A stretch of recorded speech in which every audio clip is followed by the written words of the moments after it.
All right. 5th place, Stephen Nassie. You ran as high as 2nd today. What happened there at the end to slide back to 5th? Yeah, we just, tires, I don't know. I got pretty good heat into my thought, but I just couldn't get the front end to turn for me. And it finally kind of come back to life a little bit later. Then I had to work kind of hard to get by those guys. I kind of couldn't catch a couple of them, but we were just off a little bit. I thought we might be able to secure a 2nd or 3rd place finish, but we just got some work to do. There were some problems. We don't really know what we had going on, but we'll figure it out come Derby time and be ready. Now, how do you evaluate with the ASA Stars season over? How do you evaluate how your season went? I mean, it hasn't been the best, I'll say that. I mean, I definitely haven't won as much as I wanted to, and it's just been a struggle. A lot of top 5s though, and a lot of 2nd place finishes. Just haven't been able to get those wins. So we'll keep working towards it, and hopefully get some big ones here towards the end of the year. I was gonna say, hopefully the big one to come is the snowball. You won the snow fight last year. Was there anything you learned from the race today that you can take to the Derby? No, we're gonna be on a totally different tire and everything. There ain't nothing we can really know for that, but we'll be prepared and hopefully have contention for the Are you bringing this car down to the Derby? We haven't decided yet. We're still trying to figure out what car we want to use, but it might be this one. It might be the one I ran at Winchester. We just don't know. All right. Well, nice job on a 5th place run today, and best of luck in the Snowball Derby next month. Thank you. So Austin Nason coming home 7th here in the All-American 400. This ASA season has been a long, hard road, and you've had some good runs throughout the year. So how did your 2025 season go? It was a struggle all year. I mean, I feel like we had some really fast race cars at points, and it was just stupid stuff kept happening. In Wausau, I feel like we were really good. Had brakes go out. Toledo, we were up to 5th, and spark plugs fell apart. It was just a bunch of stuff out of our control, really. I feel like Anderson running 2nd, got the lead to Butcher, and had a shock go bad. It was just stuff like that we can't control. I mean, we keep our maintenance up, and there's nothing we really do. And I think today we showed our speed there at the end. I mean, we drove from, I think it was 15th, 16th, all the way to 7th. Just ran out of laps. I know you had talked about stepping aside from racing once the full-time racing once the year's over. We still got the Derby coming up, but overall, how happy are you with how things have unfolded? I'm happy at points. I'm not happy with how we ran throughout the year.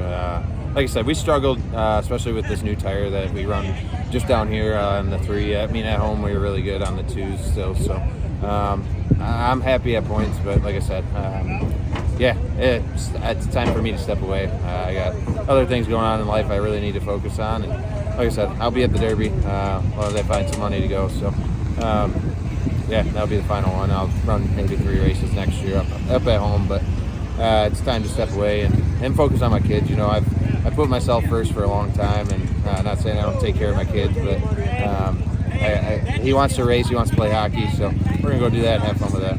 More specific to this race, the weather changed a lot over the course of the weekend, from rain on Friday night, a little bit of warmer weather yesterday, colder weather today. How noticeable were the changes in the car from day to day? It was big. I mean, Friday, Saturday, you could really tell the fall off, and today you really just kept gripping the car all day, and that's kind of where we struggled. We made adjustments that thought it helped, but really didn't help. So then we went the other way, and we came back in, and we made one little adjustment there at the end, and man, that thing woke up. But like I said, I think we were one of the fastest race cars on the track there at the end. I mean, the only one to really pass cars. So I was happy with the speed at the end of this race. Casey Roderick, there after that last restart, looked like you were on rails. Running in 3rd, looked like you could get a podium finish, but then you fell back, finished outside of the top 10. What happened there? It's unfortunate. The deck lid caved in, and the handle in the car changed immediately. I was coming off the 4, had a good run, catching the 81 there, and just all of a sudden had a lot of wheel in it off the corner, and would almost hit the wall. It was a struggle from that point on to keep it down, and just got really, really tight, and it goes to show you how much aero matters here at places like this on these bodies, and kind of fought aero tight the whole race until the last pit stop. We made some really good adjustments, and it helped me out a lot, turning underneath people and staying down. I felt like we had the winning car there at the end, and just just didn't work out. The last time we saw you here with the ASA Stars Tour, it was this race last year. You ended up winning the championship. And so to see you back here with this Rhett Jones team, what has this dynamic been like this weekend? It's been a lot of fun. Good group of guys. They all worked really hard. Gave me a good piece to drive. Like I said, we were a little tight, all race long. We knew we were a little tight for qualifying and felt like it would come to us there during the race, but it stayed tight and we had to work on it all race long to get it where it was there at the end. And we had fresher tires there at the end than the front runners, but I could tell just by the way the car was handling, I was a lot better off, and we were making some serious progress quick. And it was a lot of fun weaving in and out of traffic, passing these cars, and I just hate it for these guys. They work really hard, and I was wanting that good tire. You'll be with these guys for the Derby, correct? Yes, sir. All right. Dylan Fetcho, P4 here in the All-American 400 here at your home track. Walk me through your day and how everything turned out. Yeah, really good day for us. At the end, I feel like we probably had a P3 car or so. Was catching Derek, but just didn't have enough to get there to him. And this track, I know, means a lot to you. And originally, this was planned to be your first race back with Fetcho Motorsports, Dylan Fetcho Racing, which you've raced some, before this race. So how would you rate this second half of the year getting back in the car? Yeah, it's really good. I think that was my best super finish anyway, so gives me some confidence for the Derby, and hopefully this tire change that they're doing is going to work out. I was going to ask about that tire change. Heading into the Derby with the changes, what are you anticipating? I know the tires tonight, cold weather didn't wear as much. How much do you think it's going to change at the Derby? I just think the fall off will be more. That's what I was just talking to Derek about.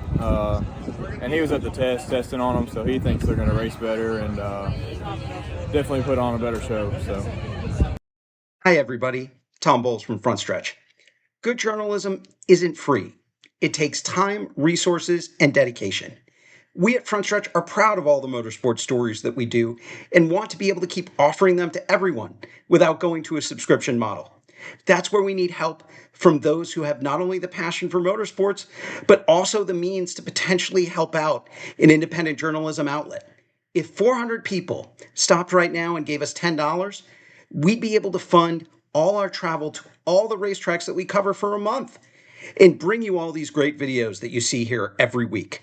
So if you love us, our reporters, our content, please consider a donation at frontstretch.com/donate.